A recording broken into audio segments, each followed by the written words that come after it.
सध्या गडचिरोलीच्या कोरचेत सर्रासपणे पुष्पा स्टाईलनं सागवान लाकडाची तस्करी सुरू दिसते आहे आणि वन विभागानं सापळा रचत तस्करांवर कारवाई सुद्धा केली।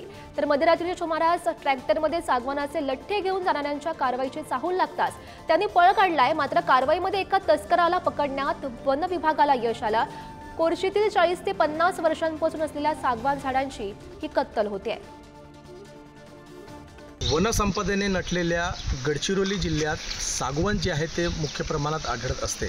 आपण इथं बघू शकतो की अशा प्रकारे मोठमोठे सागवानचे जे लठ्ठे आहेत ते गडचिरोली जिल्ह्यात आढळत असतात आणि सर्रासपणे याची जी आहे ते कत्तल करण्यात येत आहे।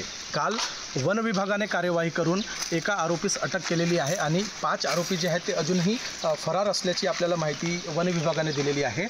मुख्य म्हणजे 3 सागवानच्या झाडाचे लठ्ठे जे आहेत ते वन विभागाने काल रात्री शोध मोहिमेदरम्यान त्यांनी जप्त केलेले आहे, परंतु अजूनही यामध्ये खूप असं जे आहे मुद्देमाल इथून घेऊन घेण्यात आलेला आहे।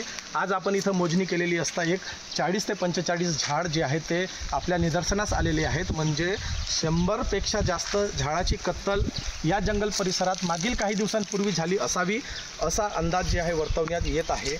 वन विभाग जे आहे आता अलर्ट मोडवर आलेला आहे आणि वन विभागाचे कर्मचारी जे आहेत ते त्यांनी गस्ती घालण्याचे काम जे आहे ते आता सुरू केलेले आहे। वन विभागातर्फे शोध मोहीम सुद्धा राबवण्यात येत आहे आणि आरोपींचे शोध सुद्धा घेण्यात येत असल्याची माहिती आपल्याला वन परिक्षेत्र अधिकारी यांनी दिलेली आहे। आता सदर माल जो आहे तो किती लाखो किंवा कोटी रुपयाचा आहे याची जानकारी आता या चौकशी दरम्यानच कळेल। पुढारी न्यूजसाठी आशिष अग्रवाल, गडचिरोली।